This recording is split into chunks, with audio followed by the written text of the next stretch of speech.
Today we're just outside of Margaret River and soon we'll be visiting Eagles Heritage. But before then, it's time to stop by Cowaramup Brewing. It's all here on this episode of Last Drinks, Western Australia.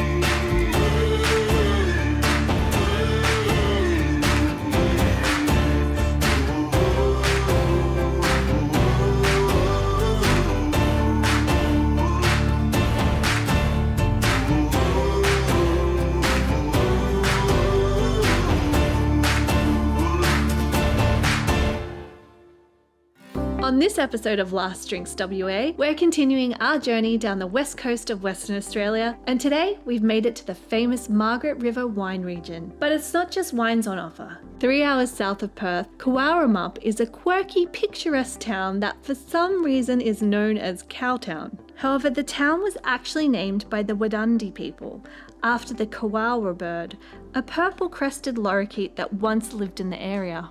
There are plenty of things to do in Cowaramup, like have your photo taken with the 42 life-sized fiberglass Frisian cows and calves that have taken over the town, wandering the streets, parks and shops. Once you've had your cow fix, there's also Cowaramup Brewing Company, offering the perfect spot to spend a leisurely day in the countryside. Later on, I'll be experiencing some close encounters with the feathered kind. But first, it's time for a beer at Cowaramup Brewing. The focus here is on a core range of 6 to 7 classic European-inspired beers. Every part of the process happens on this beautiful site. So first up, I'm taking in the view with Jeremy.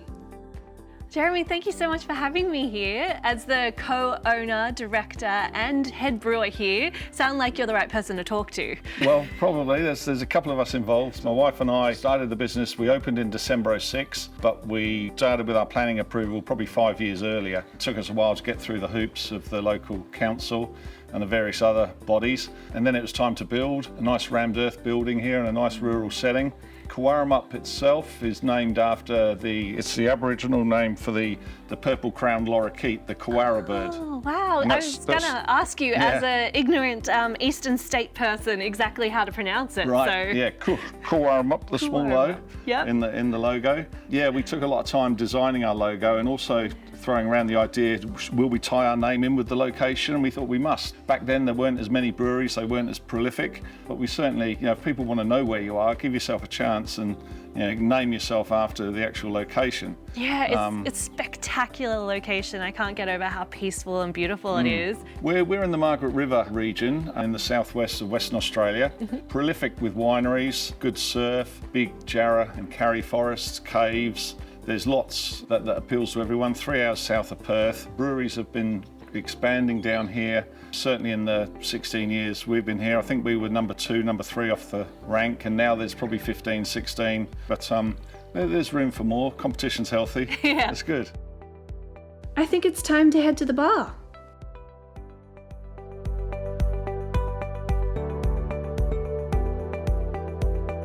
What we've got here is a tasting paddle of the 6 beers we make on site here. From your left, we start with the Pilsner, a clean, crisp German-style Pilsner. Good level of bitterness, like a Pilsner should have. It's our most popular beer here at the brewery. Great for the Australian climate, year-round. All right, so cheers. Cheers. Smells good. Definitely, I can tell you've done a lot of work getting that balance right. It's really smooth on the palate. Yep. It is. There's a bit of graininess. You get a bit what we call graininess in the finish there from the barley. It's 100% Australian barley. Oh wow. Grown over east. Yeah. And the majority of our grain we use is Australian grown. It's keeping it all local. Absolutely. Nice. Good start. Next up, the Hefeweizen. So this is the Hefeweizen, a German wheat beer made with 50% barley, 50% wheat. It's got a lovely fruity smell. Banana-y. Banana, that's it. Banana aroma. Definitely it. So we don't add bananas or anything like that. No. The banana comes from the yeast that we use and fermented at the right temperature, gives off that banana-y aroma. Who would have known? Amazing. Well, cheers. Cheers.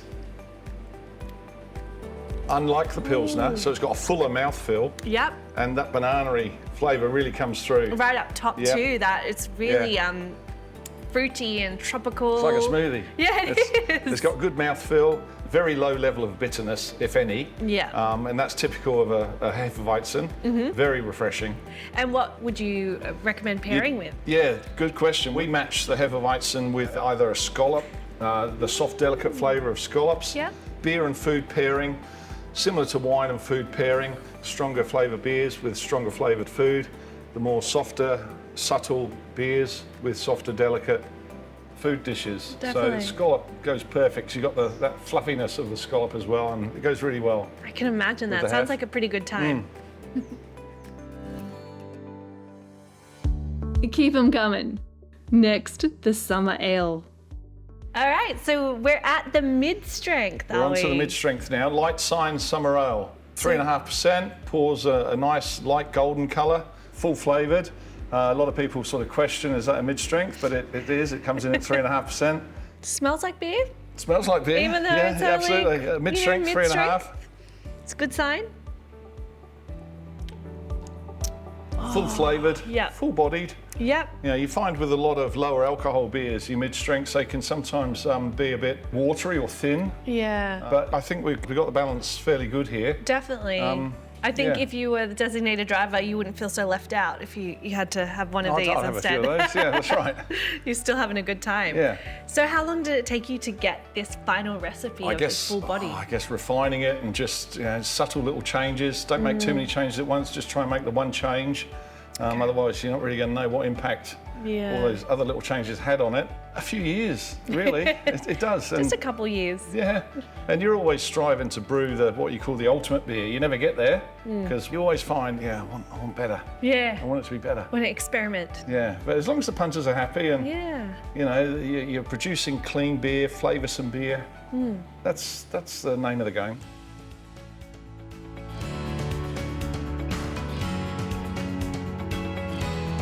And setting up in this location, what drew you here and have you lived here for long? Good question. I guess what drew us here was the proximity to Perth, 3 hours south, and it's a ready-made destination, and it just seemed that breweries were missing down here. You know, proliferation of wineries.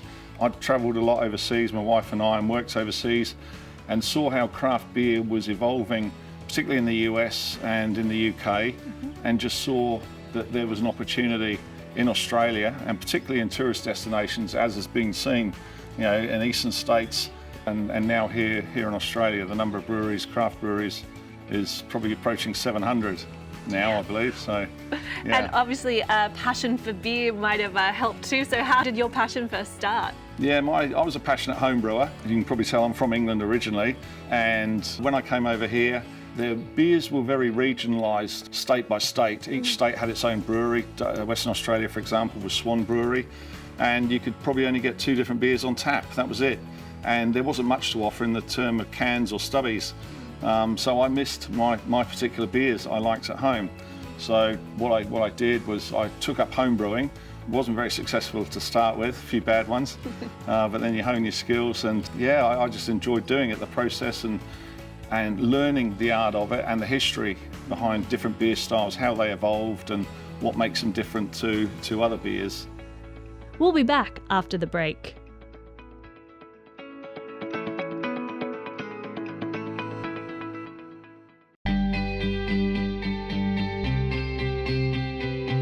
Three hours south of Perth, in the famous Margaret River wine region, I'm at Cowaramup Brewing. All of the brewing takes place on site in the 800-litre brew house, so I'm getting a quick peek behind the curtain. All right, Jeremy, so where are we? Is this the headquarters? Here we are. We're back at house now where it all happens in the brewery. Our plant here is, it came from a company called DME in Canada. We've got an 800-litre brew house, which means the maximum batch size we can brew is 800 litres. We could brew smaller batches, but we don't bother with that because brew day is still an 8-hour day, whether you're brewing 400 or 800 litres. When we were building the business, we were limited with obviously our budget and also the venue. We've only got access to single phase power. The 3 vessels we've got in front of us here, on your left, the mash tun, in the middle, the hot liquor tank, which essentially is a hot water storage tank. On the right here, the kettle. And what we do, The day before brew day, we'll fill up our hot liquor tank and get the timer on to bring it up to temperature for the next day, for brew day. We'll also mill our grain. That takes probably an hour. What we want to do is we want to crack.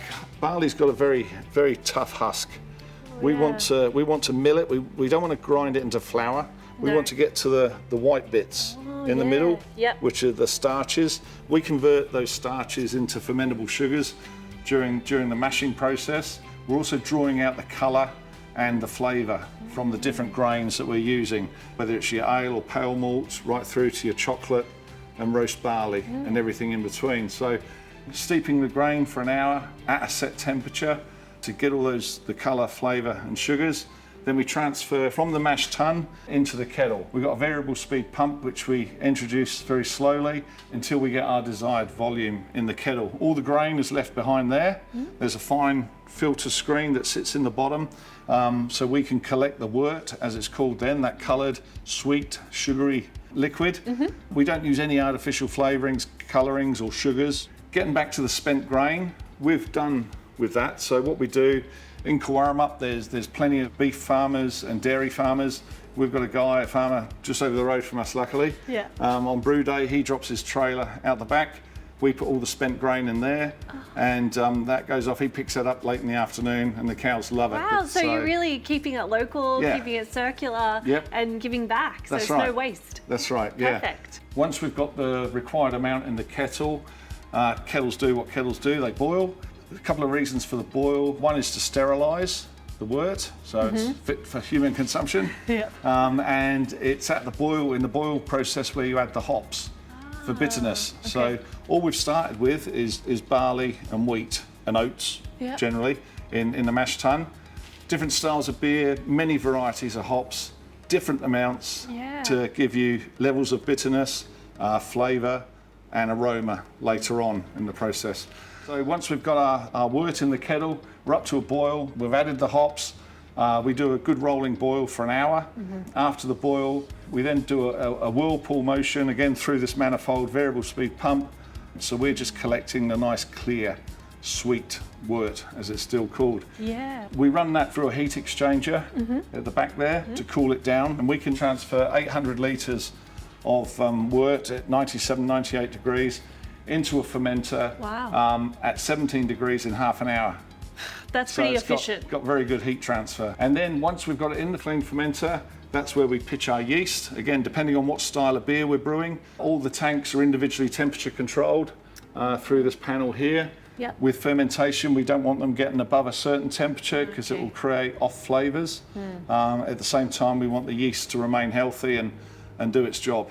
The ales will be finished fermenting within a week, and the Pilsner takes longer. Some of the beers we do a process which is called dry hopping, which is once fermentation is finished or getting close to finish, we add hops to the top of the fermenter, and that's what gives a beer its aroma. Depending on what style we're doing, and like I said, many varieties of hops, whether you want to get piney, resiny, citrusy, earthy, florally. There's a kaleidoscope of aromas. Anything you want. You can. You're limited by your imagination. Wow. It's our most popular beer, German style Pilsner. We filter that quite fine in beer terms because Pilsner, by style, needs to be what we call bright, clear.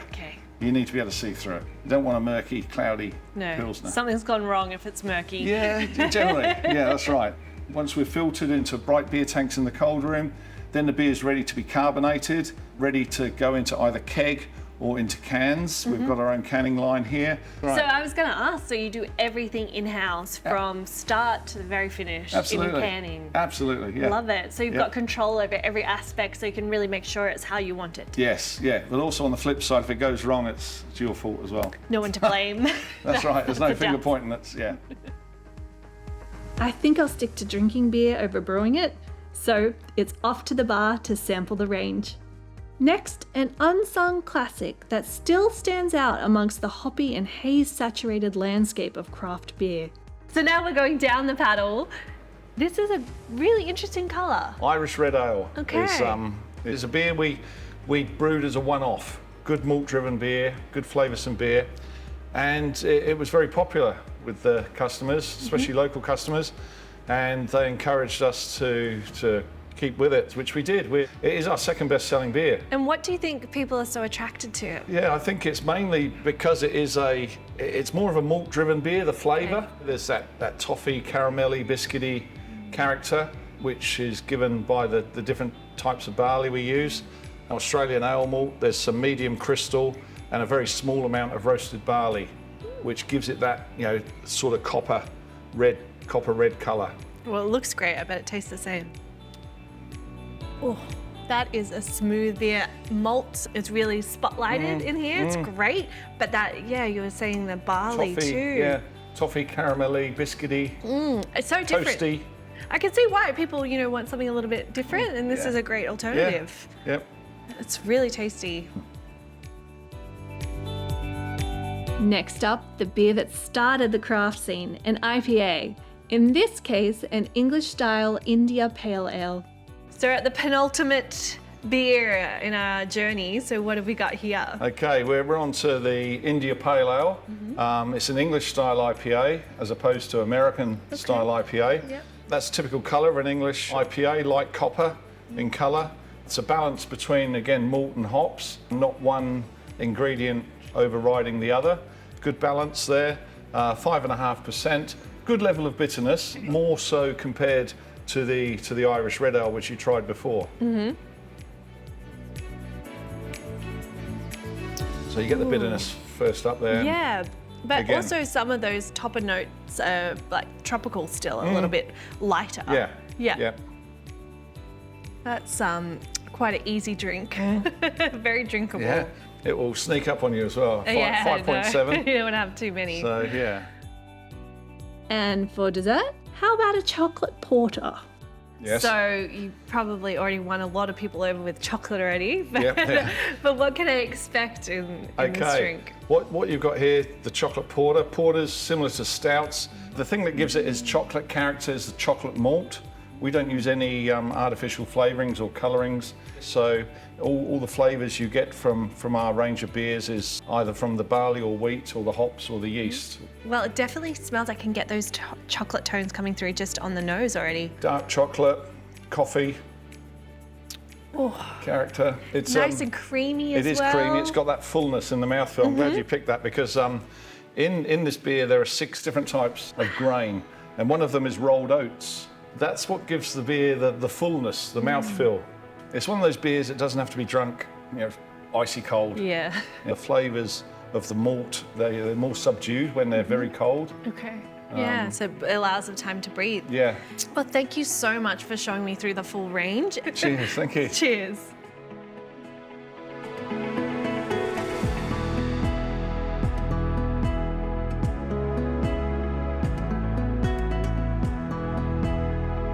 What better way to top off a tasting with some delicious food? So I'm about to get stuck in. Cheers.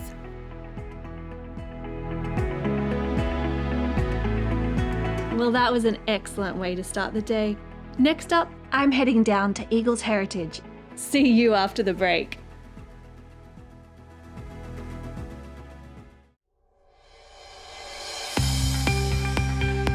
I'm heading down to Eagles Heritage in Margaret River. Eagles Heritage is one of Australia's largest wildlife centres, dedicated to the care and rehabilitation of injured, orphaned or displaced birds of prey. The sanctuary was established in 1987 to provide homes for permanently disabled birds of prey and owls to be cared for by volunteers, but which, due to the nature of their injuries, were unable to make a recovery sufficient for their return to the wild. With up-close encounters and lush native forest trails, Eagles Heritage also provides a unique opportunity to meet and interact with birds of prey, including eagles, hawks, falcons, and owls. Every day, there are 2 birds of prey encounters, and luckily, I arrived just in time. Let's have a look at one of the demonstrations. Bird handler Robert has a few special birds in store. Ivy, being a barn owl, is the most common owl in the world. So they're known on every single continent except for Antarctica. Barn owls are part of the Tyto family of owls, which is due to this beautiful facial disc. And it's not just for good looks, it plays a huge role in how they hunt as this facial disc acts like a giant radar dish or a third ear for Ivy. And what she does, every now and then you'll see Ivy do a little head wobble from side to side, and that's her actively funneling the sound into that facial disc and out around to her ears. Ivy's eyesight is also excellent, as well as all of our birds of prey. They rely mainly on their eyesight to get around and to hunt. And so Ivy here can see all the same colours and patterns that we can see, just 2.5 times brighter and clearer than we can see them. And she has monocular and binocular vision. So very, very wide range vision and very, very long range vision. We have orbs for eyes, so we can move our eyes from side to side. These birds have much more complex eyes, and they have tubes that go into the back of their skull. And so they have to develop these extremely flexible necks that can get around 270 degrees of rotation in either direction. They also have very, very muscular necks, so it's perfectly designed to rip and to pull.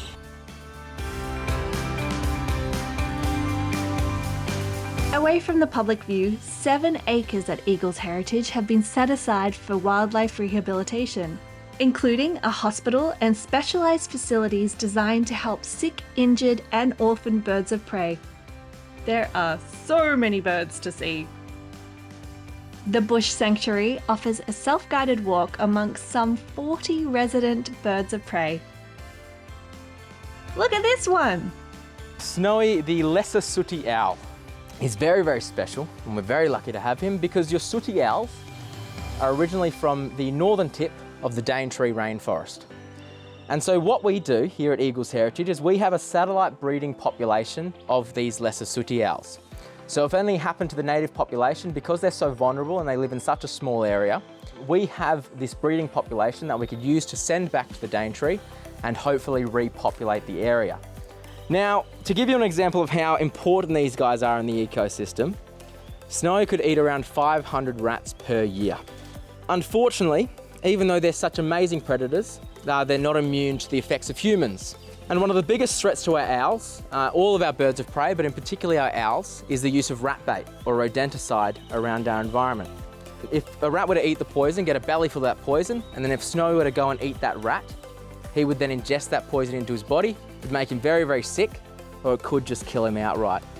Here at Eagles Heritage, about 60% of the owls we do get in haven't been hit by a car or attacked by other birds. They've had second generation poisoning, and you just have to dose them with vitamin K and put them somewhere warm and feed them with plenty of food and hope they pull through.